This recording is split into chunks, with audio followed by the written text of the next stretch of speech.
మసాలా వడలు చూసారా ఎంత బాగొచ్చాయో? చూసారా? పైన క్రిస్పీగా లోపల స్మూత్గా ఎంత బాగొచ్చాయి. మీరు ఇలా చేసుకోవాలనుకుంటున్నారా? మీకు కూడా సేమ్ ఇలాగే రావాలనుకుంటే చివరి వరకు స్కిప్ చేయకుండా చూడండి. చాలా స్పైసీగా ఉన్నాయి. ఈవినింగ్ పిల్లలకి స్నాక్స్ లాగా పెట్టొచ్చండి. దీనికి కావాల్సినది 200 గ్రామ్స్ శనగపప్పు.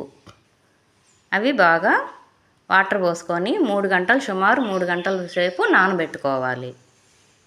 ఇవి నానిన తర్వాత బాగా వాష్ చేసుకోవాలి. ఎలా నానాలంటే చూడండి, ఇలా రావాలి పర్ఫెక్ట్గా.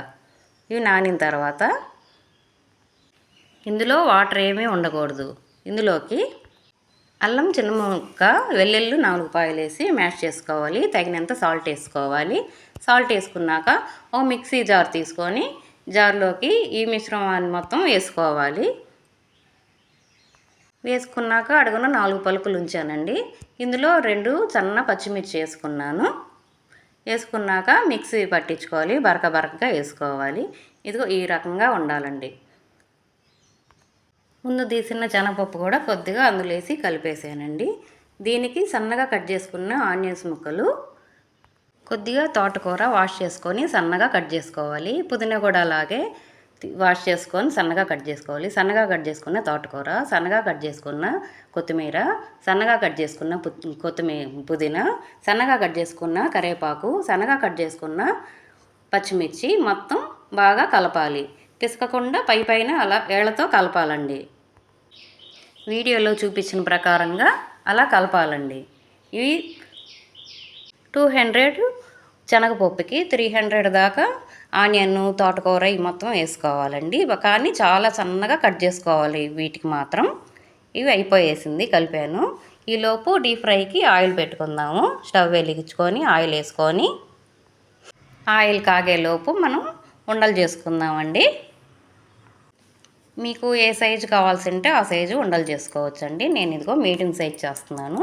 మొత్తం రౌండ్గా తీసుకొని పక్కన పెట్టుకునేలోపు ఆయిల్ డీప్ ఫ్రై అవుతుంది. అలా ఉండలన్నీ చేసుకున్న తర్వాత ఇదిగో మిగతాది కూడా అలా ఏళ్లతో కలపాలండి. గట్టిగా నాదకూడదు. రౌండ్గా బాల్స్ చేసుకొని పక్కన పెట్టుకునేలోపు ఈలోపు ఆయిల్ కాగిందేమో చూసుకుందాం ఒకసారి. చిన్నది అలా వేసుకుంటే కాగిందో లేదో తెలిసిద్దండి. కాగేసింది. ఫస్ట్ నేను అలా వేసుకుంటానండి.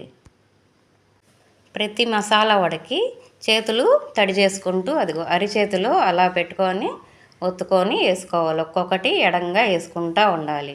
ఇది కాగిన తర్వాత మీడియం సైజులో స్టవ్ వెలిగించుకోవాలి. ఒక్కొక్కటి అలా ఒత్తేసుకోవాలి అరిచేతిలో పెట్టుకొని. మధ్యలో మందంగా చుట్టూ పలసగా వస్తుంది.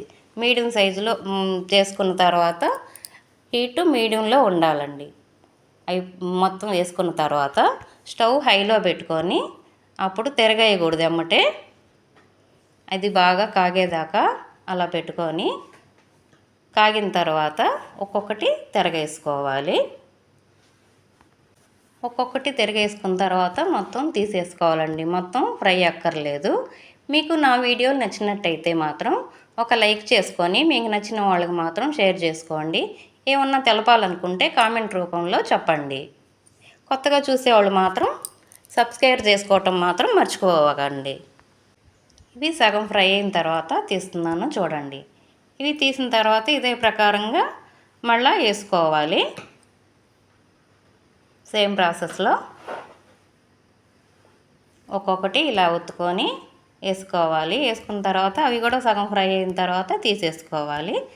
మొత్తం తీసేసిన తర్వాత మళ్ళీ కొద్దిగా ఆయిల్ వేడెక్కిన తర్వాత మొత్తం ఒకసారి వేసుకోవాలండి.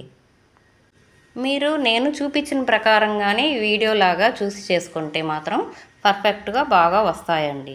మీరు చేసుకొని ఎలా వచ్చినాయో మాకు కామెంట్లో తెలపండి. తీసాను కదండి, అవి మొత్తం మళ్ళీ డీప్ ఫ్రైలోకి ఒక్కొక్కటి చిన్నగా వేసుకోవాలి. ఎందుకంటే ఆయిల్ చిందదు కాబట్టి. అదిగో చూడండి ఎలా కాలుతుందో. ఇవి ఫ్రై అయిన తర్వాత ఒక్కసారి అలా కలిపేసి మొత్తం తీసేసుకోవటమే. చూడండి మసాలా వడలు ఎంత బాగా పర్ఫెక్ట్గా బాగా వచ్చినాయో. పైన క్రిస్పీగా లోపలగా స్మూత్గా చాలా బాగా వచ్చాయి. మీరు కూడా ఇలా చేసుకోండి. Thank you. Bye bye.